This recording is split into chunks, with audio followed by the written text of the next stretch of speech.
All right, good morning. We're live. So welcome to Psyfeld, where this morning's discussion will focus on the heart attack. So where would the group like to start? I think probably with the focus of the matter on George. George? So he seemed very convinced that he did have a heart attack when it was actually just, my understanding was it was his tonsils that overgrew. And Jerry said that it was probably because of the documentary he watched, because he had a similar reaction to when he watched the anorexia documentary. And based on how he was interacting with the doctor in the hospital, I was just like wondering if he had illness anxiety disorder or if it was like psychosomatic or something else. Yeah, good. All right. So perfect lead in. So you read the cue card perfectly. Great job with the teleprompt. It gets us to the conversation that this particular episode always carries us to, and that is how to address a situation, a person that presents with a chief complaint of, fill it in here, for which no physical signs or symptoms, physiology would support your chief complaint. Okay. So I think the first step in approaching such a complex situation would be to arbitrarily have a consensus of what the term psychosomatic means, right? Because it means different things to different people. Today, and I'm not going to put anybody on the spot today. Usually in a class situation, an actual formal didactic, I would actually go around the room and then expose everyone for misleading or maybe even promoting the stigma of mental illness. Not going to do that here. So the easy answer here is that psychosomatic illness is nothing more than any illness that is biopsychosocial, right? With the psycho part of psychosomatic being the psychosocial, the somatic, the bio, right? So having said that, that means that since every single illness ever described since Aristotle is biopsychosocial, so too then is every illness psychosomatic. Every illness has both psychological and somatic components to it. I defy you to name one that isn't, right? That's rhetorical. That's do not even try, right?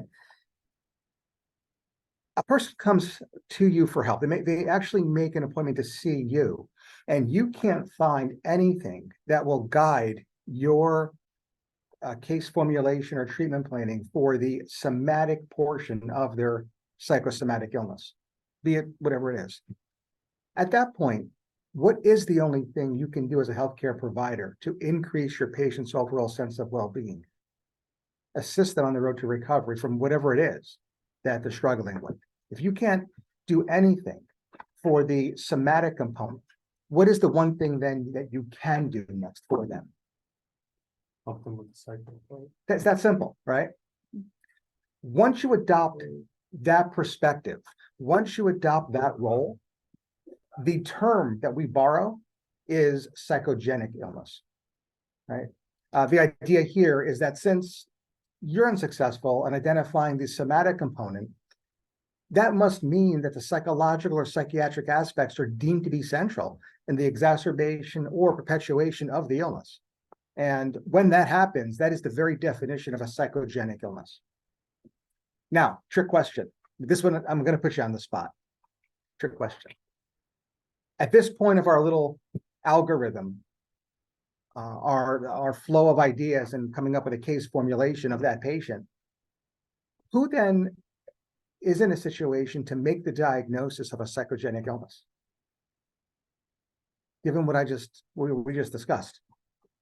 Wouldn't it have to be, we'd have to do a rule out of pretty much everything. We'd have to rule out that his troponins are negative, that he doesn't have any changes in his EKG. I don't know if we want to rule out a Lexi scan or if that's just like too. So you're going back to the case study of George Costanza, Yeah. And that's perfectly fine. That's why we actually assign these episodes to do just that. Who then, generally speaking, is in a position, maybe the characters are not necessarily in the episode, who is in a place to diagnose a psychogenic illness? Yes, I would say it would be like a partnership between the primary doctor and then the psychiatrist, because you need that medical component to the so you're all the other sides there, but then I think the psychiatrist would be helpful to diagnose psychogenic. So I'm gonna just ignore the very last thing you said, because everything else you said was exactly correct, and that is anybody but the psychiatrist. Right? Anybody but the psychiatrist. If a psychogenic illness is defined as that psychosomatic illness for which no somatic component can be discovered, it's anybody but the psychiatrist that's in that role to get to that point in our algorithm, our flow chart right now, to diagnose a psychogenic illness. Now, once the psychogenic illness is in fact diagnosed, guess who's being called? I think that's your point, right? And the role that we have now is to put a diagnostic label on that psychogenic illness, diagnosed by our partners in internal medicine, cardiology, etc. Right. The first thing that we must consider is what? Now, it's always safety, right? After safety, for the psychiatrist now that has been called, perhaps consulted, what is the very first thing, not that necessarily we're going to ask our patient, but in terms of breaking this down and case formulating, we're going to have a little fork in the road here. What is the one thing we have to have answered at this point in our case formulation?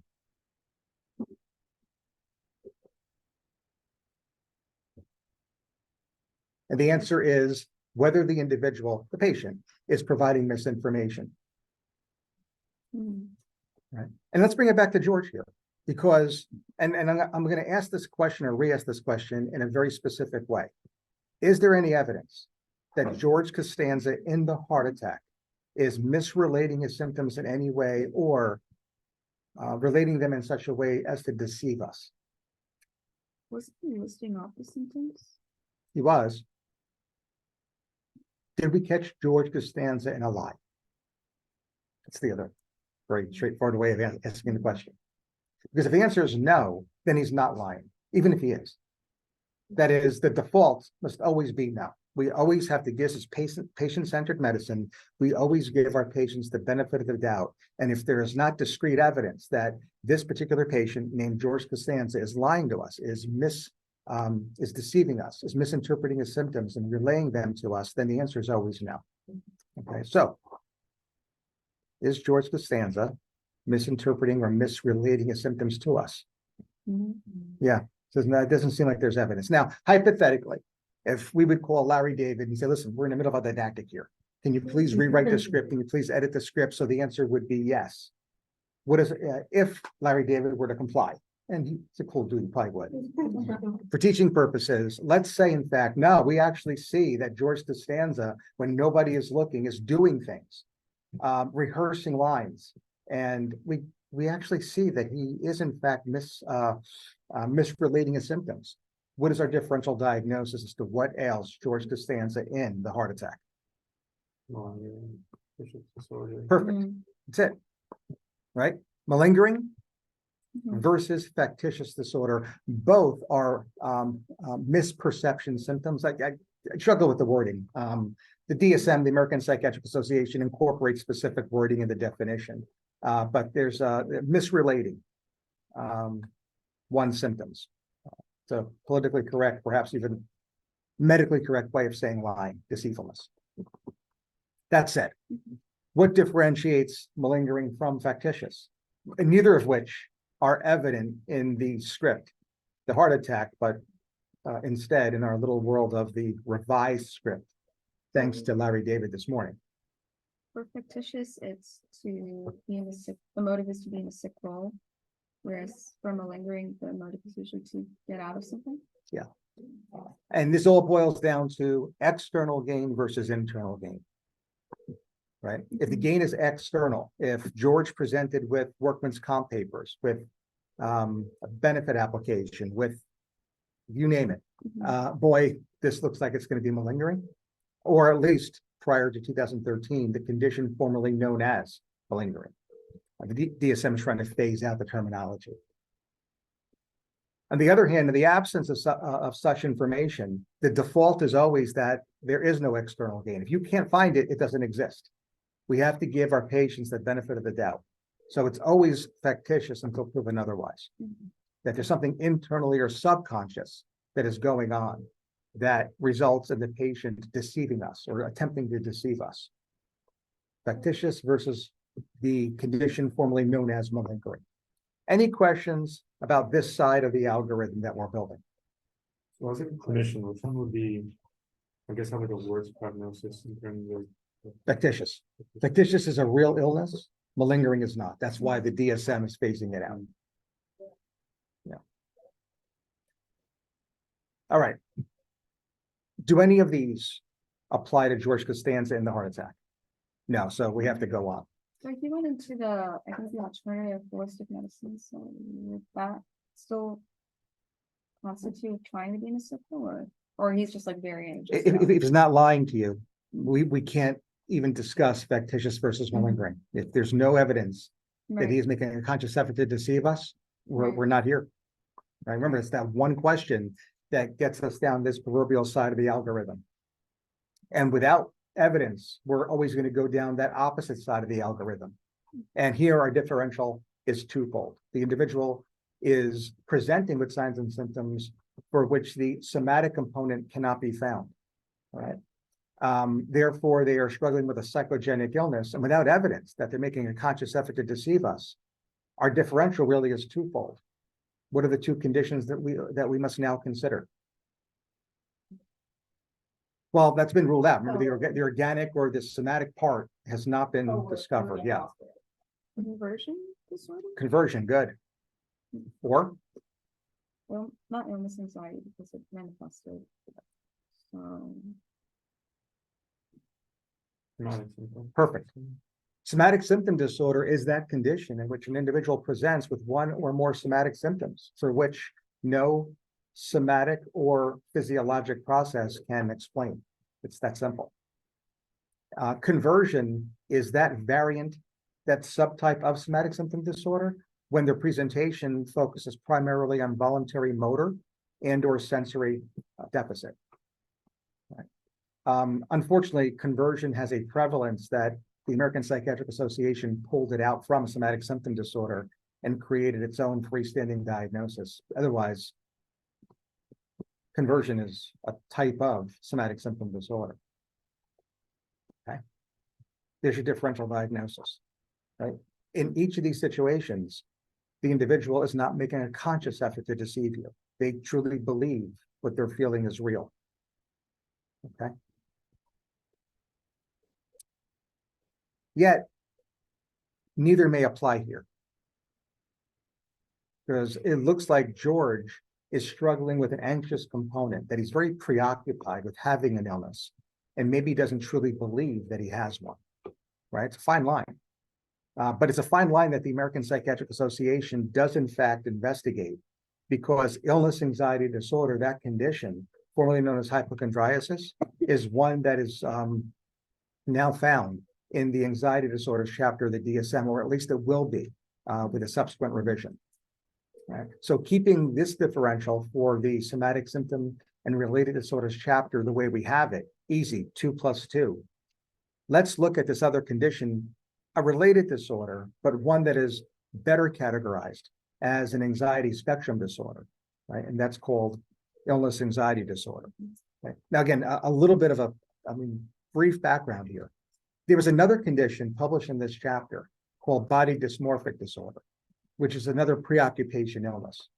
Individuals with body dysmorphic disorder had a preoccupation with an imagined defect in appearance. Because of that preoccupation, that thought, and the fact that the thought creates clinically significant anxiety, in 2013, the APA took this condition, body dysmorphic disorder, and recategorized it in the anxiety disorders spectrum, specifically in the obsessive compulsive and related disorder chapter, the DSM-5. For whatever reason, they did not do the same thing with illness anxiety disorder, but I think for test taking purposes and learning purposes, it's best that you do that.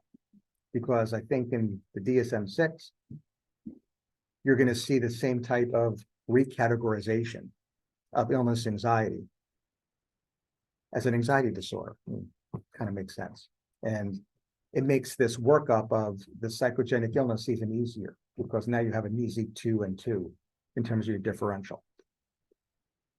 So you mentioned illness anxiety right from the outset. I wanted to provide the didactic and how you got there.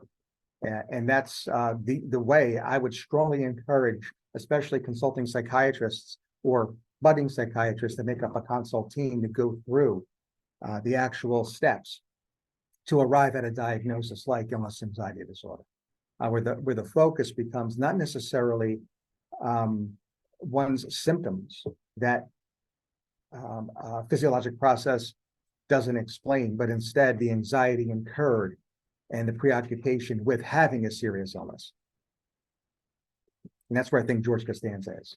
If you come to the conclusion that it's one of these psychogenic diagnoses, how do you bridge that conversation with the patient appropriately? Yeah, so I would actually borrow from history. All right, so years ago, decades ago, a lot of individuals were asylum because of hysteria. And then once some physician discovered reversible airways disease and ultimately the beta agonist. And all of a sudden, all of those patients with asthma were no longer put in asylums. And if you remember that, you could have a little bit of humility when you actually break this conversation and broach this conversation with a patient. Right now, I don't fully understand what's going on physically. But as we continue to figure it out, there's still stuff we can do. And that's the focus on how this must be affecting you, right? That is different than telling a person this is all in your head, right? Which is no part of the conversation ever, right? So that's the way I would usually broach it. All illnesses have both psychological and somatic components. We're working on the somatic. We don't have an answer for you today. Now, the good news is that there's nothing life-threatening. That's the good news. We'll continue to work. There are other tests, there are other consultants we're going to want to speak with. While we're doing that, I do not want to delay how this must be, or addressing how this must be affecting you. So I'm also going to ask a consultant, a friend of mine, to come in and talk to you about what their role could be here, right? And then you're going to get a call from the front desk, and one of these budding psychiatrists / third-year clerks are going to be at your bedside, right? So, and it's okay for you to reframe that too, right? Because sometimes the consultant may not have made that, or the consulting requester may not have made that clear. So it's okay for you to readdress your role, right? Any other questions or observations about George?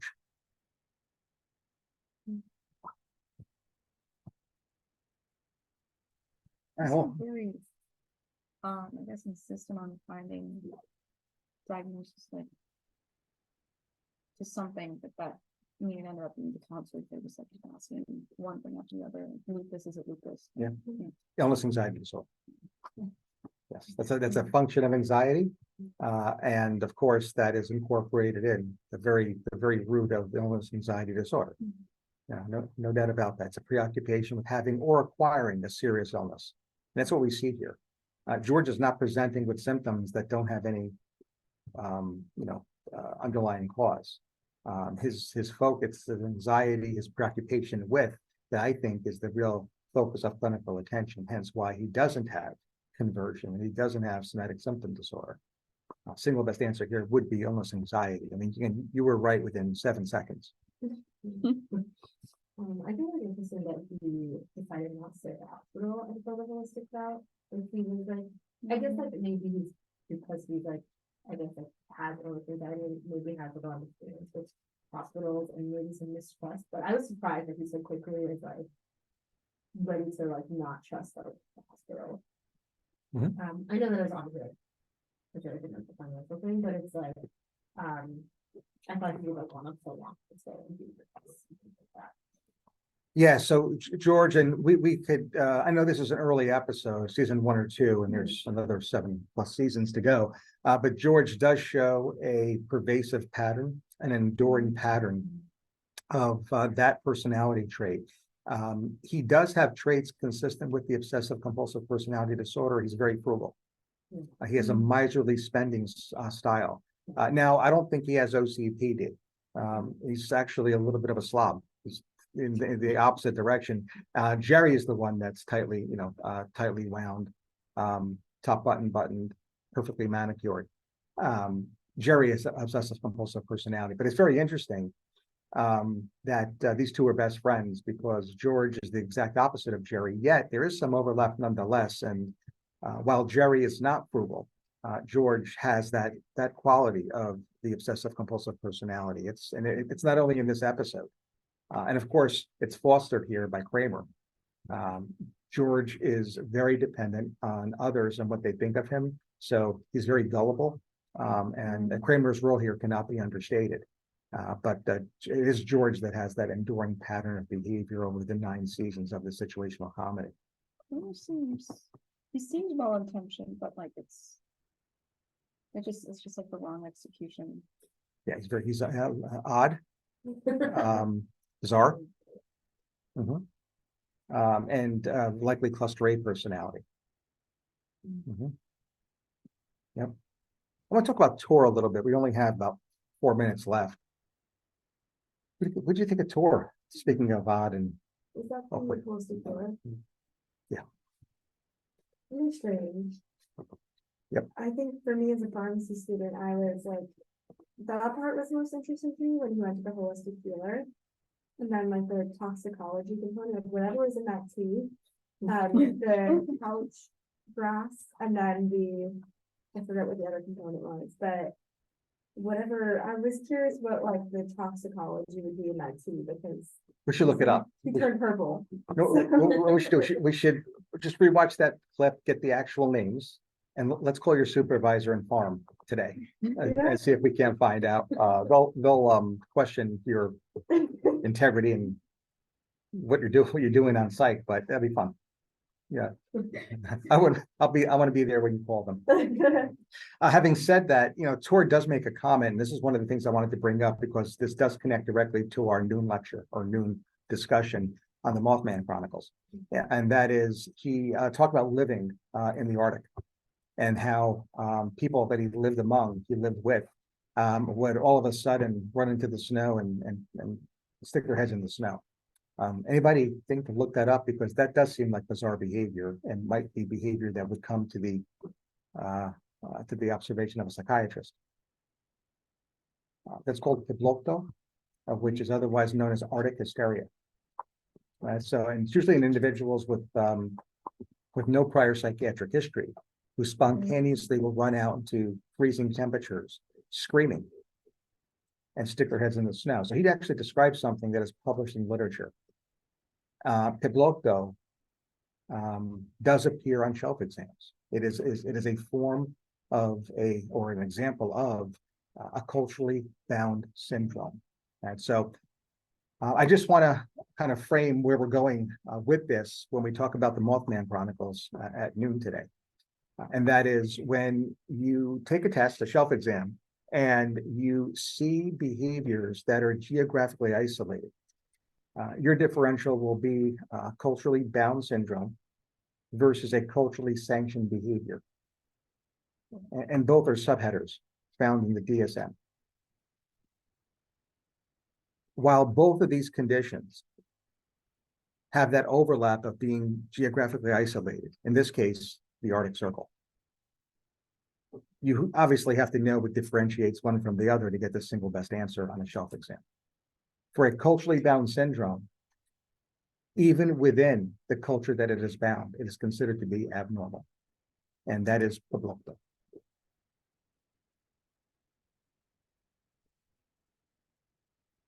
So the vast majority of the time, 90% of the time, 90 plus, on a shelf, the question stem is going to ask you for the name of the syndrome that is being described in your case vignette, Arctic hysteria. On the other hand, when we look at culturally sanctioned behaviors, they also are going to be culturally bound. They're going to be geographically isolated, but within that culture, it's considered to be normal behavior. 60-40. 40% of the time, you may be asked the question stem to name the behavior. However, 60% of the time, you're going to be asked what is the next best step, and it is to do nothing. Reassure. Nothing further to do. Relay that it's normal. So 60-40. They want you to uncover that this is a culturally sanctioned belief or behavior And the majority of the time, 60% of the time on a test, the answer is to do nothing, but reassure. On the other hand, they might ask you the name of it, although I think that's gonna be less than 50% of the time. One example, and this is a movie that I did not assign, but is on my short list of the best movies that nobody's ever seen. The Skeleton Key. Terrific movie to demonstrate the culturally sanctioned behavior that is geographically isolated to the Southeast United States called root work, otherwise known as hoodoo with an H. The use of spells and magic to keep away evil spirits, hoodoo or root work. So that's an easy example of culturally sanctioned behavior that's sanctioned in the Southeast, the Bayou region of the United States. So I'll leave it there. We're only a couple minutes away from the bottom of the hour and our table rounds. So we'll meet everybody back at noon to discuss the Mothman Chronicles and talk a little bit more about these culturally down syndromes. Thank you.